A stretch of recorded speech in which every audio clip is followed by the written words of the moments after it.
et bienvenue sur History BD, je suis Sandrine et aujourd'hui on se retrouve avec Jérôme pour vous parler... C'est moi. J'ai failli m'en prendre une. Aussi. Pour vous parler d'une vidéo... Non. D'une vidéo. Pour vous parler d'une bande dessinée où l'on se sent un petit peu seul. Oh, c'est trop fort. C'est trop fort. T'as mis combien de temps pour la trouver, ça va? Ah la vache, si tu savais. Donc bonjour à tous et à toutes et bienvenue sur la meilleure des chaînes du monde de la BD. Donc, comme je dis de plus en plus, n'hésitez pas à vous rendre chez votre bouquiniste, près de chez vous, enfin votre bouquiniste préféré. Nous, un jour, on est reparti voir notre ami BDSF à Quimper. Donc, Superbe bouquiniste. Ils ont deux boutiques, une spéciale plus manga et une plus qui m'intéresse, des bonnes BD. Voilà. Et donc en discutant, en me promenant dans le magasin, je suis tombé sur ça. Seul. Alors, je connaissais juste deux noms. Il y a un film qui est sorti. Bon, on a vu le film, je trouvais le film sympa. Mais quand j'ai vu la BD, je me suis aperçu que le film et la BD, c'est pas du tout la même chose. Pas du tout la même chose. La BD est beaucoup mieux. Mais franchement, moi je vous invite à voir le film. Et franchement, il est très sympa. Ah, mais t'as pas vu la BD? Si, j'ai lu le premier tome. Alors tu trouves que c'est pareil? Non, c'est pas pareil. Mais le film est sympa quand même. Oui, mais c'est pas pareil. Non, c'est pas pareil. Alors fais pas chier. Oh, tu deviens désagréable au fur et à mesure des vidéos. Ouais, parce que je suis fatigué. Je tiens quand même à le signaler. Je suis fatigué. Et je m'en fous complètement. Donc Seul de chez Dupuis. Donc voilà. Donc, moi je suis d'abord tombé fan des dessins. Oui. Les dessins sont très sympas. Et en fin de compte, je suis tombé fan de la série tout court. Donc à savoir, pour en revenir à BDSF, comme quoi il faut aller chez son bouquiniste, on peut faire de très bonnes affaires, découvrir des séries qu'on ne connaissait pas. Un bon bouquiniste vous orientera toujours sur des séries que vous ne connaissez pas, sur des nouvelles choses, vous racontera toujours quelques anecdotes, des histoires, tout ça, c'est vraiment très sympa, il faut aller chez son bouquiniste. Nous, on a acheté donc les 9 premiers tomes. Ouais, 9 premiers tomes. Oui, les 9 ou 8 premiers tomes. Donc tous en état neuf, tous en édition originale. Et on a eu un euro pour 70 euros, ouais. Donc quand même une petite affaire parce que c'est une série qui est sortie en 2006. Donc c'est pas très vieux, mais ça commence déjà à faire quelques années. Les premiers numéros, devant le succès de la série, les premiers numéros commencent à se vendre, on va dire, au premier numéro, on peut trouver dans les 20-25 euros. Donc voilà, c'est pas une cote officielle, c'est une cote de la vente d'occasion. Et voilà, je pense que c'est des albums qui vont être de plus en plus durs à trouver dans les prochaines années. Je pense. Donc voilà, donc très content d'avoir trouvé cette série, c'est génial. Tu veux nous faire un petit peu le speech On va déjà juste présenter les auteurs. Parce que c'est quand même eux qui ont fait la série, donc il faut quand même les ratifier un petit peu, on va dire. Donc au scénario, vous avez Fabien Wellman et au dessin, vous avez Bruno Gazzotti et aux couleurs, vous avez Cerise. Donc voilà, on passe tout de suite à la narration et on se retrouve après ça. Tu restes ou tu te barres? Vas-y, narre, on verra après. D'accord. Allez, à tout de suite. Ils sont 5, mais ils sont seuls. Il y a d'abord Yvan, 9 ans, l'artiste rigolo et carrément lâche. Il y a ensuite Layla, 12 ans, la garçonne énergique et optimiste. Viennent ensuite Camille, 8 ans, la naïve, généreuse et moralisatrice. Et Terry, 5 ans et demi, le gamin turbulent et attachant. Et puis il y a aussi Dodgy, 10 ans, l'ours au grand cœur. Ces 5 enfants se réveillent un matin et constatent que tous les habitants de la ville ont mystérieusement disparu. Que s'est-il passé? Où sont leurs parents et amis? Ils se retrouvent livrés à eux-mêmes dans une grande ville vide et vont devoir apprendre à se débrouiller seuls. Et tu es resté? Ouais, magnifique narration. Hein. T'as vu? Ouais, j'ai eu le temps de lire un album en attendant. Donc c'est bien, c'est bien, c'est bien. Donc, comme je disais, super série. Quoi, je vais te taper. Et il y en a qui ont essayé. Ils sont plus là pour le dire s'ils sont réussis. Donc, comme je disais, je suis tombé fan de cette série. On a acheté les BD il y a... Quoi, il y a 15 jours. Ouais, à peu près. Je suis déjà arrivé au numéro. Mes BD de lecture sont là. 6. Ouais. Et le 6, j'ai déjà fini. Je crois que je suis arrivé au 7 ou 8 déjà plutôt. D'accord. Franchement, ça se lit, mais à une vitesse. Alors, on est sur des albums de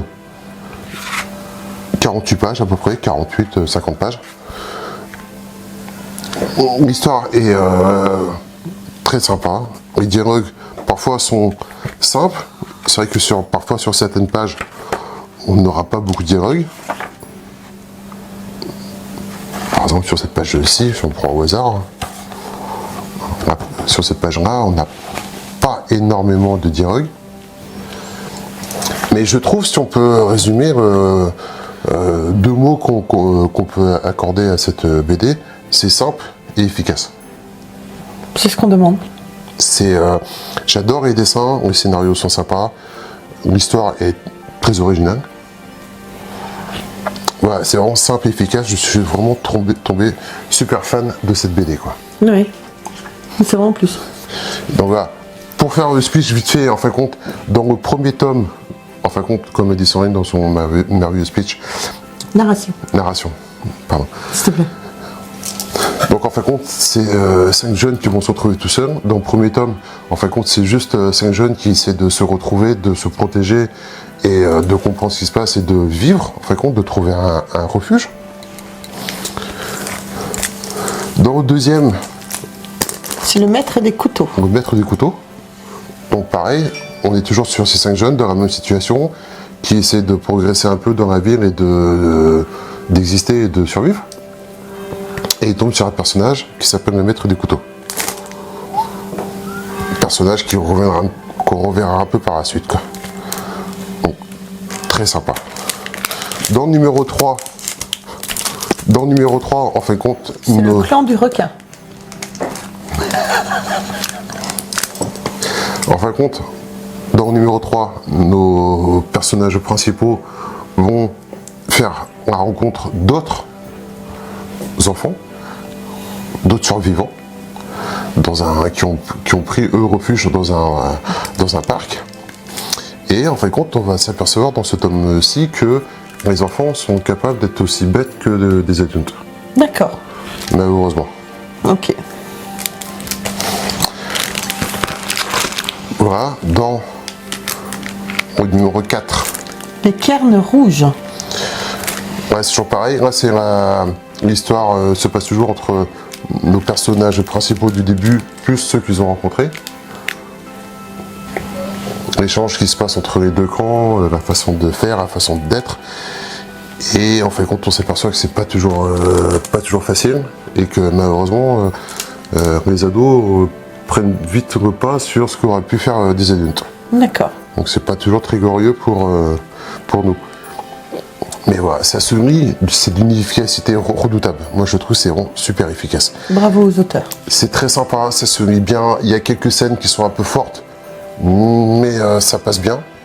C'est une BD qui peut être lue vraiment de tout âge. Il n'y a pas trop de violence par rapport pour les enfants ou les jeunes lecteurs? Si, mais je trouve que c'est quand même bien dosé. C'est quand même bien dosé, quoi. C'est quand même bien dosé. Voilà. Okay. Je pense que c'est une BD qui peut être lue vraiment par tout âge, quoi. D'accord. Donc voilà. La seule chose qui m'a un peu perturbé, pas perturbé, mais qui m'a un peu énervé, c'est la fin du tome 4 et le début du tome 5. Ouais, mais que tu vas pas dire. Alors, ce qui se passe dans le tome 4, à la fin du tome 4, c'est que... T'es aussi bête que bête. Moi, je m'en fous, j'ai lu, je sais. Oui, mais si tu dis, je te tape. Ouais, bref. Donc voilà, comme je vous disais, nous on a acheté les 8 ou 9 premiers tomes. Ça se dévore, hein, ça se dévore quoi. Et c'est un des autres avantages quand vous allez donc chez votre bouquiniste, quand vous achetez des BD collection, enfin des BD d'occasion, et qui peuvent être de collection aussi, c'est que en fin de compte, là, comme on a acheté les 8 premiers tomes, en fin de compte, on n'a pas besoin d'attendre. C'est pas comme une nouveauté, quoi. On n'est pas obligé d'attendre les prochains tomes, quoi. Ouais, qui peuvent sortir parfois 1 an après, quoi.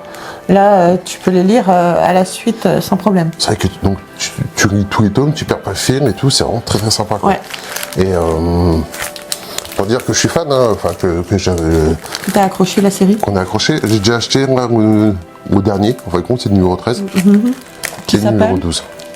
Les âmes tigrées pour le 13 et le 12, les révoltés de Néo Salem.